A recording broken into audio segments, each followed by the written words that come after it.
Yeah, maybe because of time, we just start. So this session is about exploring the possibilities for alternative care. Thank you everyone for joining us today for this session. We are glad to have you. So we are going to be exploring the alternative care programs, and we are going to have two presenters for this session. One presenter is implementing foster care program in Kenya, and the other one is going to talk us through kinship care program in Brazil. So before I introduce our speakers, I'll just run us through some housekeeping rules. Ellie, if you could go to the next slide, please. So we'll all some question and answer session at the end, so that we will have the first presenter, the second presenter, and then if you have any questions, just feel free as they present and you think about any question, just feel free to type them on the chat or note them down somewhere, and then we'll have discussions at the end after the two presenters. You can introduce yourself, tell us about some of the alternative care programs that you're providing for street-connected children in the chat. And also feel free to tag us on your social media post. The hashtag is CSC Network Forum 2022. This session will be recorded. So if you're not comfortable being recorded, please you can leave the session, but I hope that you're okay with being recorded. And at the end of it, we'll have all the recordings available to all our network members. So if there's anything that you've not been able to catch up on, don't worry, we'll share the recordings with you later on. Next slide, please. Sorry. So our first presenter is going to be Liz. Liz is from Glass House. Glass House has been working with street-connected children in Mombasa for about 15 years now. It was established in 2006. And Glass House has also been partnering closely with Street Invest and now merged with CSC since 2015. And their work is mostly underpinned by street work. So through street work, they've been able to also start the foster care program, because we know that children, one of the push factors, the key push factors that push street-connected children and young people to the street is lack of a conducive environment or home environment to live. So we are very interested and excited about this session, because now we are going to hear about how they were able to implement a foster care program where they're able to link street-connected children who are at risk on the streets and do not have conducive places to live with foster parents. Yes, so I think I'll just hand it over to Liz to tell us more about their foster care program.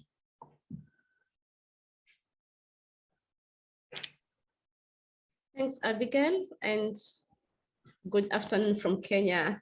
From wherever you're joining in, it's afternoon in Kenya, so allow me to pass my greetings in afternoon.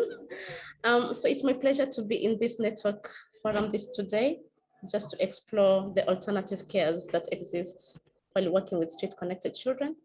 Abigail has given us a brief about GladSource, so I want to give much or more information about GladSource. I think we can share more aside this platform. So GladSource has been working with street-connected children as the major target group since inception. However, with time, we have incorporated children from the community and also juvenile justice system. And as we started exploring the foster care program, we started with those who were connected to the streets. Moving on, we started incorporating or rather placing children from the juvenile justice system, and they couldn't be placed back home. So they've also been benefiting from the foster care program. And as for now, this year, we are seeing children in the community who are facing high level of neglect from families. And there's a possibility as well finding alternative cares for children as long as they're living in the community, but they're not getting that family care and support as it's supposed to be. Next slide, please. Why foster care for GladSource Kenya? In 2015, we explored having transition homes, both for girls and boys. And this was basically to make sure that those children coming from the streets had a place to stay back and be able to get an opportunity to continue or develop their lives in a more positive way. The alternative at that moment for us was transition home. However, as we started working with these children in the transition home, we were faced with other challenges, and we couldn't meet the needs as they were supposed to be met. So we felt challenged, and on accepting the challenge, we started exploring better ways of supporting these children, because the needs were different and unique based on a child. The ages were different, and we found ourselves having different or varied age brackets for different children that we placed both in the girls and the boys transition home. So eventually we started exploring foster care program because we were pushed by the situations of the children. Next, please. Next, please. Next slide. Yes. So based on the experiences, we had children from the age of 9 years, some 13, 15, and we felt they were not having the right environment to grow. The little ones needed care, they needed support from families, they needed love. The older ones needed to be taught in terms of growing up, the teenagehood, and also being able to groom themselves if they wanted to go to schools. So being challenged by that, we received a lot, sometimes different reports, either bullying or mistreatment among themselves. Although it might not be coming, or it was not coming from the point of bullying, but then the outcomes had negative impact on the children. So some would opt not to be in the transition home because of the maltreatment and the experiences they are having. So for that reason, we started looking at how do we separate in terms of age brackets. So for setting up the foster care program, first we had to understand the needs of the child, understand where the child is, the age, and why the foster care program is the best option in terms of meeting these needs, because not all needs can be met in the foster care program. And we always looked at foster care program as the best alternative if a child could not fit in the family setup. So we'll either do a home visit and find out the environment back at home is quite violent or is not conducive for the child. So in this case, we have to do a thorough assessment, including safeguarding assessment for the child before we place them in the foster care program. Well, in the process, we have to make sure that you are in line with the laws in your region. By that time, Kenya had not started to face off the institutionalization.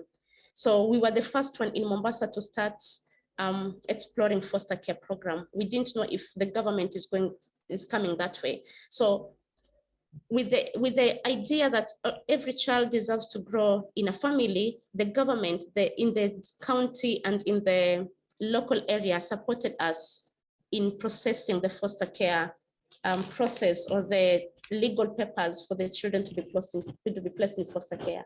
And the biggest thing that worked for us was because most of the children really wanted to go to school and they wanted sustainability, and it was hard to sustain them in a transition home. We started working with foster parents. It wasn't very random. We started from whom we knew.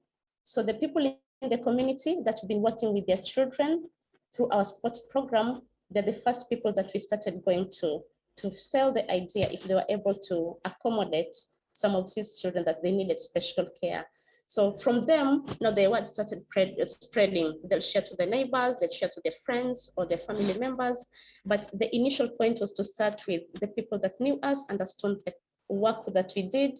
And so it was easy for us to get the breakthrough and for them to accommodate our children.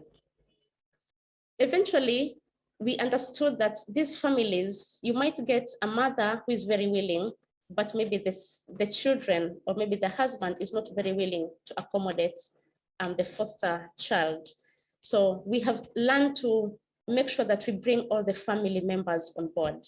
When we are doing these family meetings, we ensure and encourage that every family member is present to make sure there's no breaking point while one is present and the other one is not present, because in the initial situations we'll have some family supporting a child, and if those supporting the child is not present, then the child will start to feel neglected. So eventually we ensure that all the family members are present, even if they can't be able to turn up in training that we hold for foster parents. but we'll make sure the information is disseminated to them even if they did not attend the trainings. In the process, we allow the child to have a contact with their biological family, and this is to ensure that the child keeps the links with the families. You can't overall, you can't exclude the families from participating in the child's development. In the same way, you can't exclude the child from participating in any family activities that they might have. So we encourage either during holidays, if a child is going to school, we encourage during holidays that the child should be able to visit the family, but it's not a must. It depends with how ready the child is, as well as the families, if they're ready to accommodate that. But the initial ones, we do it in case meetings. So we bring them both together. We assess both parties while they're together. How do they relate? Is there trust between them before we give them time separately to talk to each other? Finally, we have to make sure that we are conducting reviews all the time, either per family, per child, the foster family, again, in terms of the legal process. In Kenya, we are only given 3 years for foster care per child.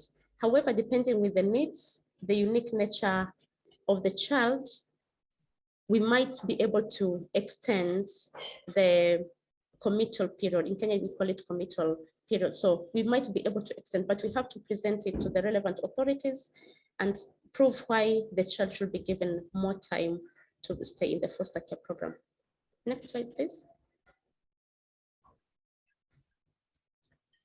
Key factors to consider before placing a child in a foster care program. The family must be willing to accommodate an extra member in the family, and not just an extra member, but a member with special needs or coming from a very difficult background. And they have to acknowledge that they might not have the same values as the family, but they're ready to work with the child and accommodate the child. So that is very key during the assessment. The age of the child is important to make sure there's a matching between the family, children, the foster care family, children, and also the child who is being placed in the foster care. If this is not taken care of, there'll be a very big gap in terms of children. So the age and the needs of the child is very important. While doing the needs assessment, one thing we do in Gladshouse is we ensure if a child is going to school, then we'll ensure that a child, the foster child, will also go in the same school as the children of that foster care family, just to make sure there's harmonization and there's uniformity in terms of needs, as well as other areas in their family. It's always good to assess the ages of the children as well, as I said, just to make sure they're able to match in terms of playing, developing each other socially, and also co-working, because otherwise there'll be a gap. What are the social values that this family holds? It's very important because this child from the street might not have had a chance to understand what values are or what are the societal accepted values. So in this case, the values that are accepted in the society, that the values we like the child to learn. So we really have to do that. Sometimes it has to be very critical and honest, challenging, but just to make sure that by the time you're placing a child, you are sure that they're going to have the right values in the society. Financial stability is quite important. We don't want a family whereby it lives in a high class order and the child will have struggles to fit in their biological family. So we try to match based on the biological family as well as the foster family, so that by the time the child is going back to their families, there isn't a very big margin. They're able to fit in both ways. Or if they go during holidays, they're able to fit in. So this is key in terms of establishing how the family survives and what are the areas they need support with. If you're able to do a SWOT analysis in terms of their strengths, the opportunities, and all the other areas, then it gives us an opportunity to understand if we have to support this family, then are we able to support and sustain the support? Or if it's becoming to be too much for us to bear, then in that case, we might be able to hold that family and look for another family. Religion in Kenya is very important. almost everyone will identify with religion, either by name or just by the way they worship.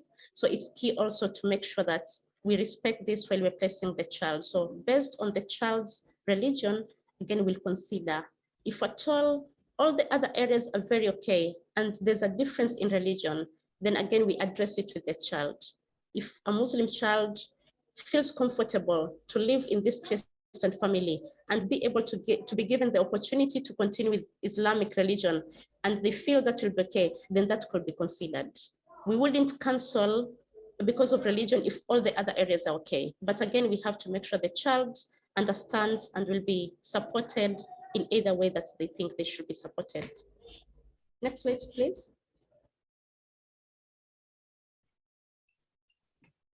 The major key stakeholders in relation to foster care program, of course, the child is the key player. In every step, the child must involve, whether the child is young or old enough, but make sure they are involved as much as possible in all the conversations and the major decisions. The family members of the potential family, foster family, it's very important. And always it's encouraged that you try to meet all the family members so that everyone is at par with the agreements and the needs of the child so that they can be able to holistically support the child when they come in, other than meeting some members and some are not around. The government officers is key, starting from the local area. In this case, we're looking at maybe the chief in our area. We're looking at the children officers, both the county and the sub-county, they all need to be brought on board to understand that these children are being placed in the foster care program and for how long, because they're the ones who will facilitate the committal orders.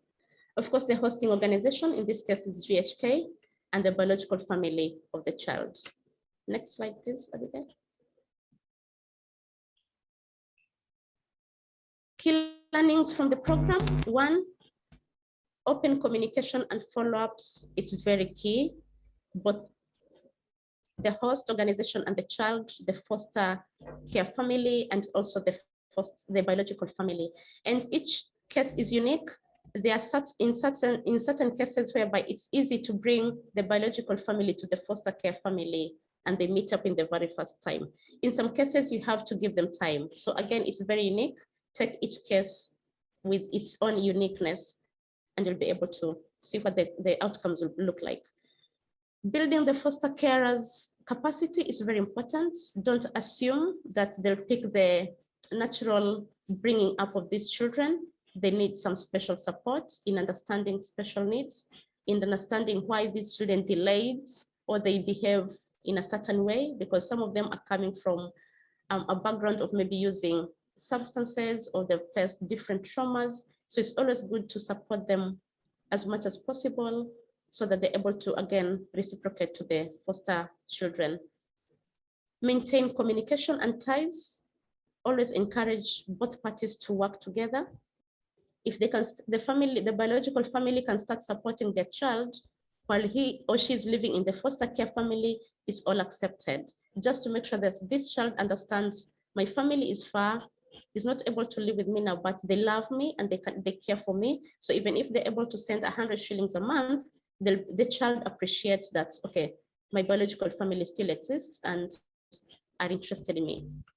Exit plan, that should start from day one.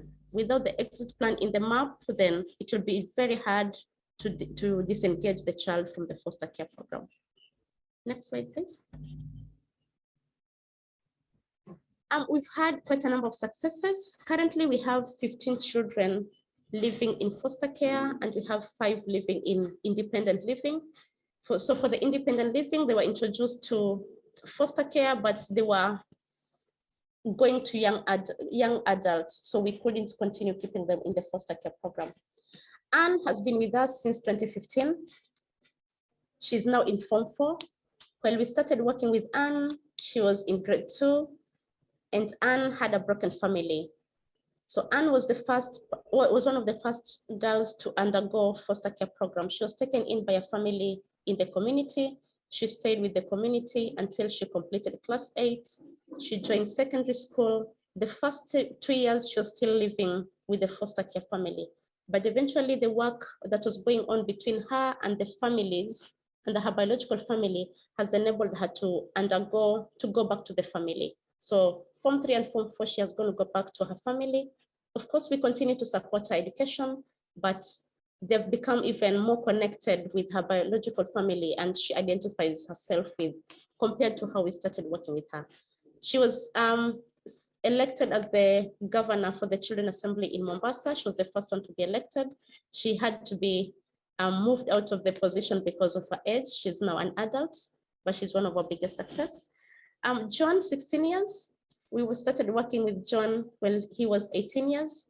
I mean, 8 years. Unfortunately for John, all his family lives in the streets. So he has contact with his family, yes, but he doesn't have a very strong family to fall back on. So as much as all the communication are there and the contacts, but then it might take a little bit of time for John to establish himself and go back to his family. He's now in grade 8, doing his KCPE this year. Maria didn't go into direct foster care, but she was placed in a foster care relative. So she was in need of going to school. She had never stepped in school by the time we made contact with her. Again, her family was living in the streets because she could identify one of her family members whom she felt comfortable to live with. So Maria was placed in this relative. We continue to support Maria in terms of academics, but all the other areas were taken care of by the relatives. Unlike John and Anna, we had to take care of everything, the same as John. So Maria was taken in. She has been able to advance her relationship with the aunt, and they live very well. She's now in Form 1 and she aspires to be a veterinary when she completes. Esther is 20 years old, and in our experience, Esther has been one of our difficult cases to work with because one, we started working with her as she was a vulnerable adult in 2022. She wasn't a child, but we've had to place her in foster care because of her specific needs and specific vulnerabilities that she was going through. So we couldn't take her back home even after the home visits. There were a lot of vulnerabilities that were established, and she wanted to go back to school. She joined Form 1. So with all the needs that were looked in and her case, it was fit to place Esther into a foster care. So she's quite, age-wise, she's an adult, but she's still a vulnerable adult who really needs a lot of support and upbringing as she goes on with her life. Next slide, please.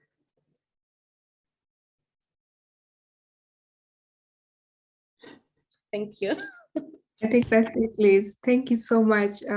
You've offered very practical insights on how to run a foster care program. Very, very helpful.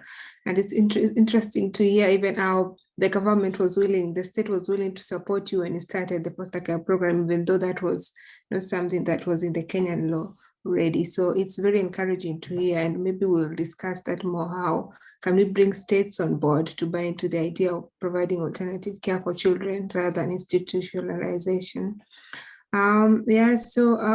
We'll just go to our next speaker, Jonathan, who is going to talk us through the kinship care program in Brazil that they started in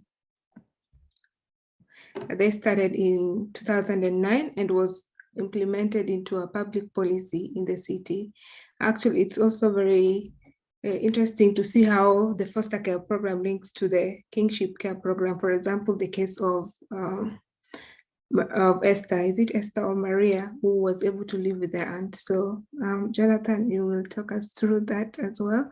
Jonathan has been working with street connected children since the 1990s, 1994. So he has a lot of experience and a lot of insight as well, which we are excited to hear about. So Jonathan, floor is open to you. Welcome. Thank you very much. It's a pleasure for me to be in this forum today, to be able to share some of the experience we've had in Brazil in identifying the need for kinship care program and then establishing it. Just a warning, I have some really dense slides, and so I'll be rushing through them. And the idea why I left them as they are is so that people can refer back to them afterwards and then read through them at their own speed. So if we could start moving on the slides, please. So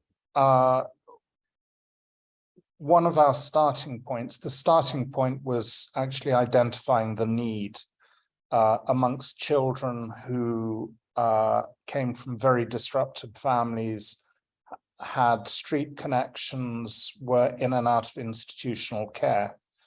And yet there was no possibility of returning to their parental care. But at the same time, we identified a member of the family who would be willing potentially to look after the child or children. And with that in mind, we then looked at what basis we had in law, because there was no similar program that we could find in the country at the time to base what we wanted to do on it. So in the Brazilian Constitution, the Convention on the Rights, the alternative care, they all talk about kin as being the preferred place for children to grow up if they're unable to grow up within their own family. Next slide, please. So again, we started in 2008 to design the program. And in 2009, we actually started a pilot working with 45 children in the community where our community center is based, which is a community of around 80,000 people called El Dorado in a town called Diadema, which is part of the Sao Paulo metropolitan region. Next slide, please. So this is a timeline which shows a little bit where we started back in 2004 with a much broader program looking to keep children with their parents by modifying family dynamics and improving the parental capacity to look after the children. As I'd said previously, we saw that for some children this wasn't possible. And so after we developed the pilot program and we did an evaluation, and it's worked pretty much the way it was designed. And in our city, a law was passed in 2011, enabling public money to be spent on the program. And then from 2014 onwards, it became a citywide program with majority funding from the local government. Next slide, please. So we're very clear both on the children who we're working with. So these are always children and teenagers who have been through situations of violence, abuse, negligence, exploitation. And within the Brazilian legal context, children are removed from their parents, either by a tutelary council, which is a community-based body which serves between community and judicial level, or through the courts. So the process that we go through with the children is to first identify children, and then we receive referrals also from health services, from education services, as well as the local social services. And the first thing that we need to do is do a proper diagnosis of the kinship, kin members who are interested in the child being placed with them.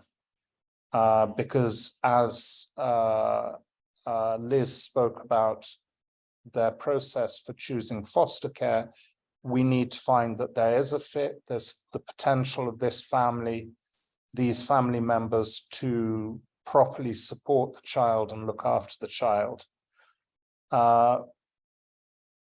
In the next stage, we are looking to understand the family dynamics, because one of the key things that working with kinship care is that the situation the child is in was produced by that broader family.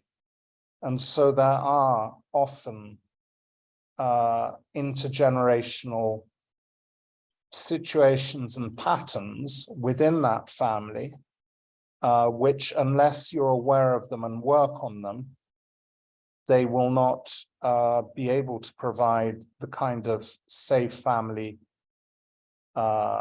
upbringing that the child needs, remembering that these are children who've been through a lot of traumatic experiences and who have suffered a lot of adversity in their lives.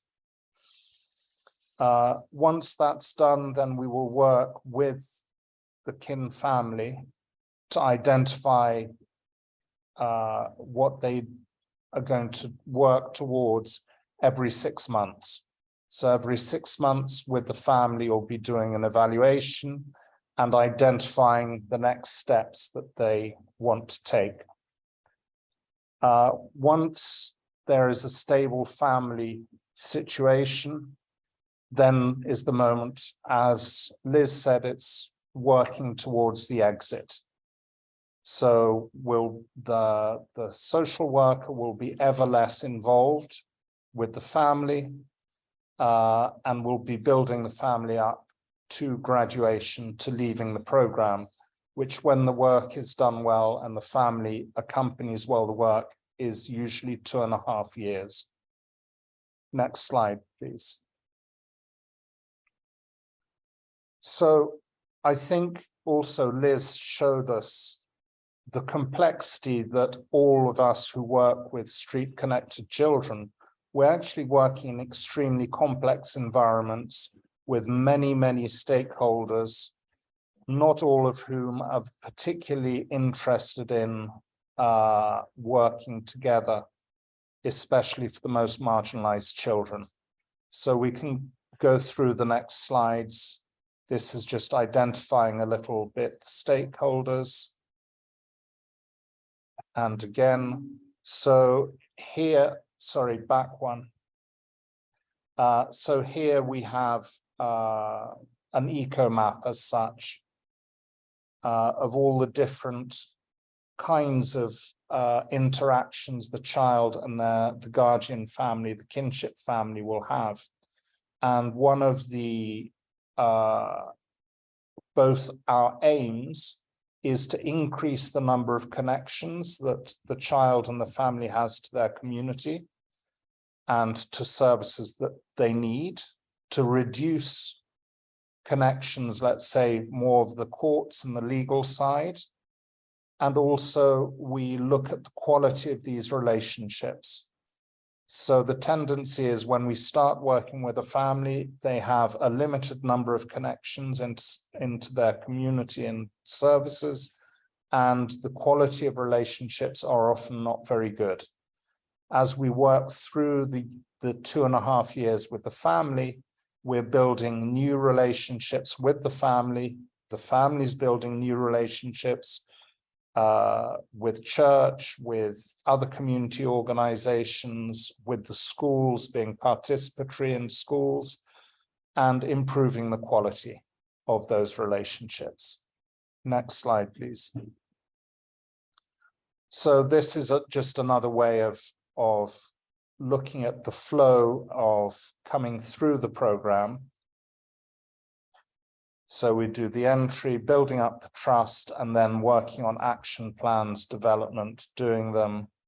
When the family has achieved a situation of self-reliance, and the sustainability is a question of being able of resilience. So if somebody loses a job, the family is not going to fall to pieces. For instance, if an adult becomes sick, that's not going to stress the family so much that the children suffer.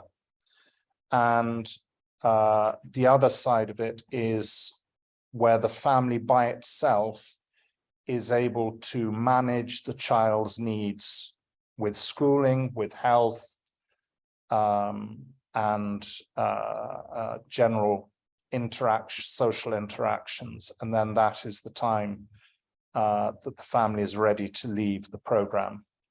Next, please. So this is a team that we put together for working with 120 children throughout the city. So we have a social psychologist as the coordinator, who's supported by somebody doing admin, and in Diadema, there were 4 what we call social educators. They're a mix of social worker with a bit of a street educator with a bit of other things too. So we describe them as being interdisciplinary workers. So each family will have a single caseworker who will work with the child and the family for the whole time and is supervised by a coordinator. And so when the educator is on annual leave, for instance, the families have the coordinator as their reference. Next, please. So again, we're into complexity. And this is just a breakdown of what the objectives we have in each stage of the work, who is involved, the external actors involved, and what kind of documentation we need. Brazil is an extremely bureaucratic country. So to do anything in life, you need a document, you need paperwork. And so that appears within the program as well. Next slide, please. And the next. So I think now is a bit nicer because we can visualize how the work is really done by people. And most of the work is done in the different family homes. So the educator, you can see 3 educators in family homes. They're often building up trust in order to be able to have the very significant conversations and work with the family members to improve family dynamics. It's very common in Brazilian families that discipline is achieved exclusively through violent means. So in general, Brazilian society, there are very high levels of verbal and physical violence within the homes. And so, so oh no, we're okay. Yeah, sorry about that. So the one of the key elements is teaching family members alternative methods of disciplining children and so forth. So next slide, please. On a monthly basis, we bring the guardians together. As you can see from the picture, a lot of them are grandparents. The reason for this is not so much as to be teaching things, but to bring them so that they can see that they're not alone. There are other people in the same situation. And over time, they build up a peer network. So through our experience, we've discovered that after a while, the guardians, they don't only speak to the educator all the time, but when they know that another guardian has been through a certain situation with a teenage grandson or granddaughter, they will ask one of their peers, so how did you do it? What did you do? And so it becomes a very effective support for many of the members. And when the group wants specific information like drug abuse and that kind, then we'll bring in an external expert to talk to them about that. Next slide, please. So this is maybe part of the nicest part of the program, which is every 3 months we do a day trip.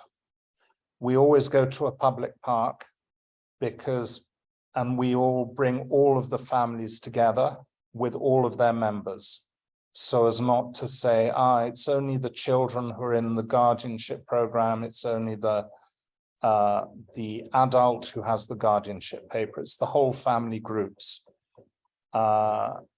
This allows them to have a nice day, which is very important.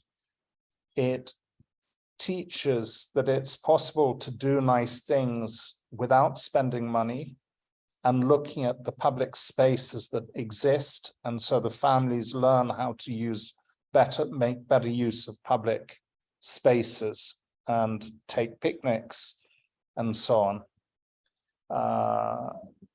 Next. There is a financial component to the program because like in research from the States and from England,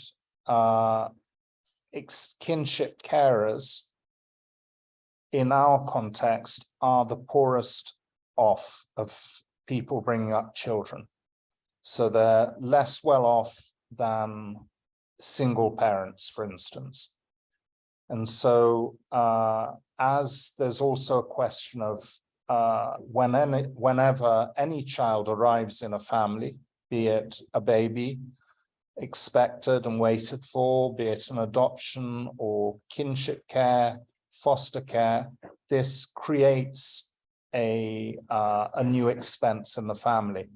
And so we do an initial grant to help structure the house, maybe buy a mattress or a bed or something else that is needed so that other children in the family don't lose out with a new member arriving.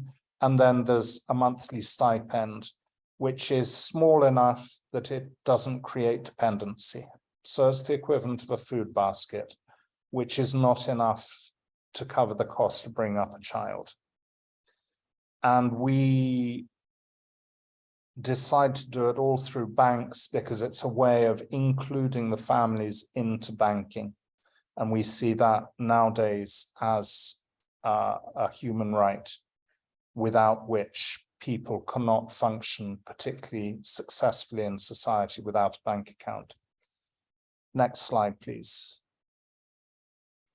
So this is just so you can have an idea about the different kinds of kinship families we have. So we have a grandfather with his grandson. It was a two-person family, and the grandfather brought his grandson up from being a baby, and another where they have a special needs child and it's an aunt, and then at the bottom another family with a brother and a sister being brought up by a couple who don't have any of the children of their own. Next, please. So there's just some bibliographical references, and I'd like to thank you for this opportunity to be speaking with you today. Thank you so much, Jonathan, for the presentation and for the learnings that you've shared with us. So I'll open the floor to anyone who has questions. But as both of you are presenting, it was really good to see the similarities in the foster care program and kinship program, the way you select the families, what are the factors that you consider. And you both mentioned, Liz mentioned about training foster care parents, and you also mentioned something about them, the grandmothers coming together and sharing ideas on how they've been able to support the children navigate some of the issues they face at home. So maybe I would just like both of you, if you can, maybe talk us more about that, because we know that some of these children that we support, as you both mentioned, they've gone through difficult traumatic experiences, and we can't assume that they're obviously going to fit in to the family environment. So why is it important then to ensure that the carers, the guardians, or the foster care parents, they have the right knowledge and attitude to ensure that the care is sustainable?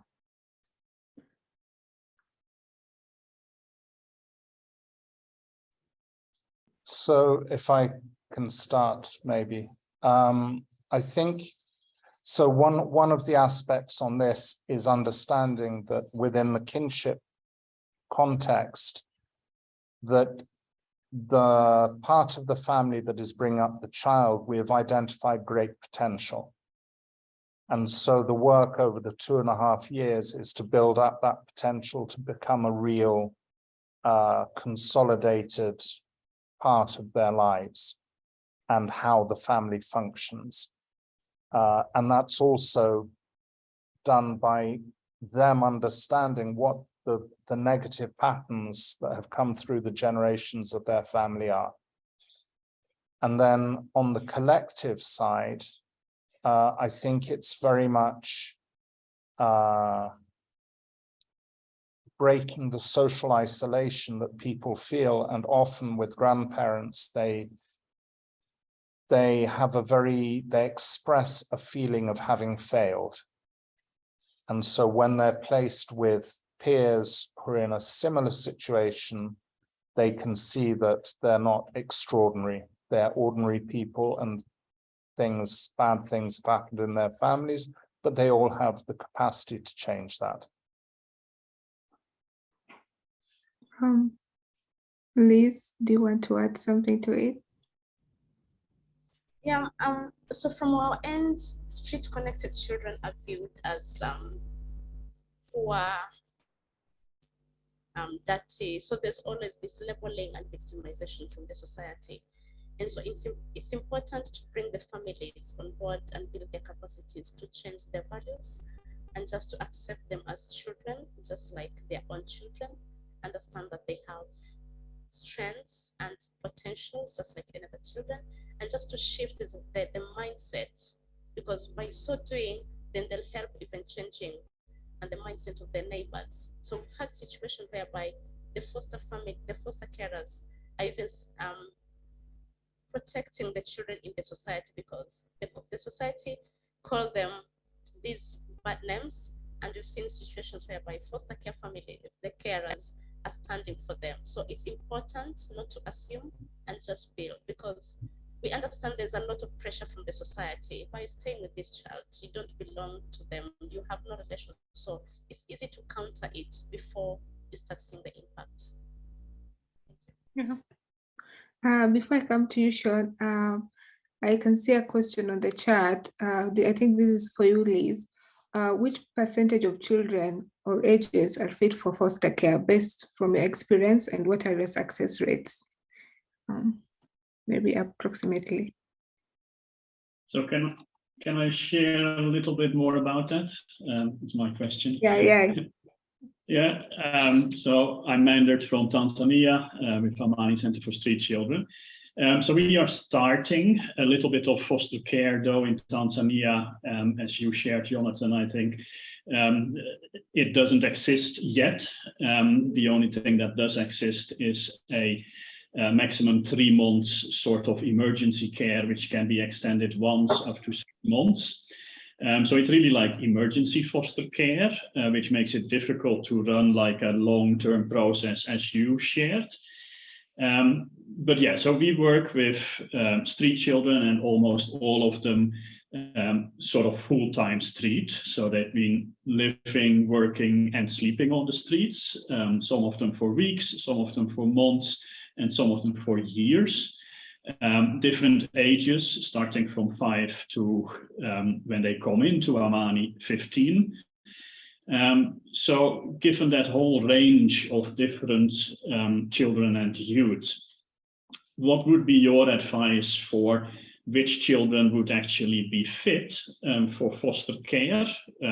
Of course, it's always an individual decision, but maybe there are some general sort of guidelines that you could share. And then my second question, which is underneath in the chat box, which is of a different nature. But sometimes we get people who want to be foster parents, but they are like upper middle class, whereas the families and children that we work with are in the bottom 5%. So how smart or not smart is it to have a child stay with a foster care parent who is economically so much better off than the ultimate family that you would like to reintegrate the child to? So those are two different questions that I have. Thank you. Yeah, thank you. So I'll start with the success rate. I'll say in all our approaches of working with street-connected children, foster care has a high rate of success. And this is because in one way, if a child fails maybe to complete with education, but they'll have got that foundational values and bringing up. So sustaining themselves anywhere, it's easy. So I'll say foster care has higher chances of success. At the moment, we have 80% success, and blending it with other programs like sports and education, it even gives it a boost. Some of the key things to look at why a child would be fit for foster care. In our experience, the youngest child fit more in the foster care, and I'm saying this because of the current situation we are seeing in Mombasa. The pattern we're seeing is we're seeing siblings, maybe 3 or 4 siblings between the age of 7 to 10, and they're all in the streets. So if foster care cannot work, then all this generation will be lost. So in our experience, between the age of 7, 8, and 9, it's good to start with.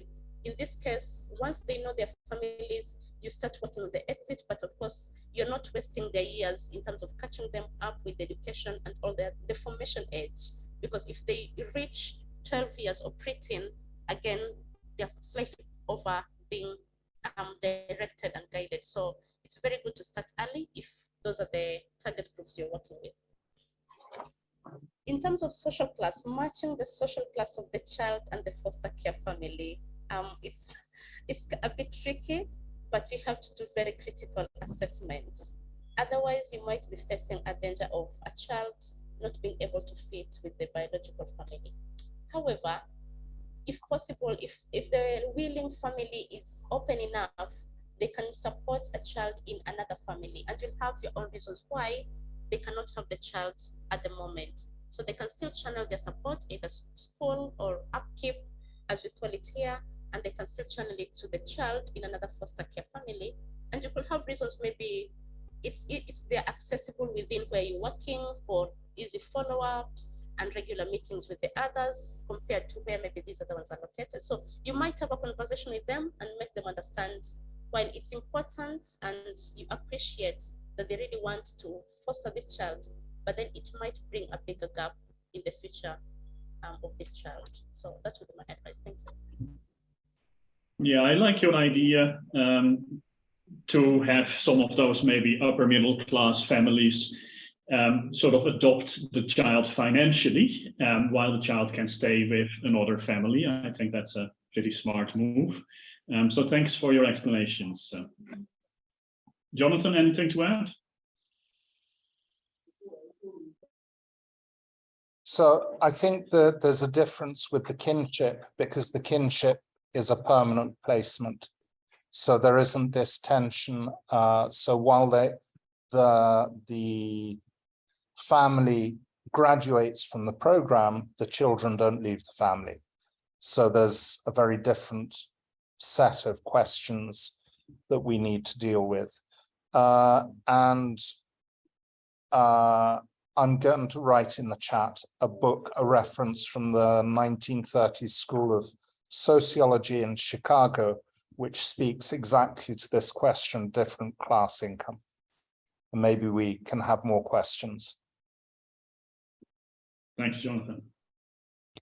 I wonder if, sorry, Abby, just Jonathan, there's a question in the chat also around the sex of the children and caregivers and how you match that. I guess there's some situation where it's whole families, but given that you've done lots of research on demographics, I wonder if you could comment on that as well. So within the work with the kinship care, we are usually dealing actually with groups of brothers and sisters, up to 9, which was the largest placement, was 9 brothers and sisters with their half brother and his family.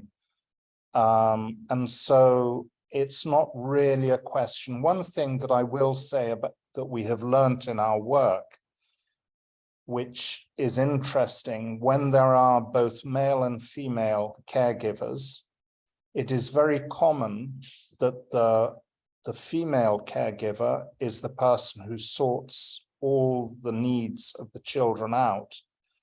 But often it is the male caregiver who is the emotional rock on which with whom the children relate emotionally. And so it's an alert because we're a very female-oriented part of sort of work. And often the males are not seen as much in the family context. Often because they're out of the house and maybe they're not there when the worker goes to visit and so on. But it's something we've discovered over time is how important the male can be within the family context on the emotional side. Thank you both, Jonathan and Liz, for presenting to us today, and everyone who's been able to join us. I'm afraid we're running out of time. So we have the next session just starting at 12:30. It's starting half an hour earlier. So after this, you can log into the next session. We'll be able to share the recordings and the PowerPoint presentations if our speakers allow us to. And if you have any other questions, you can reach out to Liz or Jonathan, maybe if they join the next session. Thank you.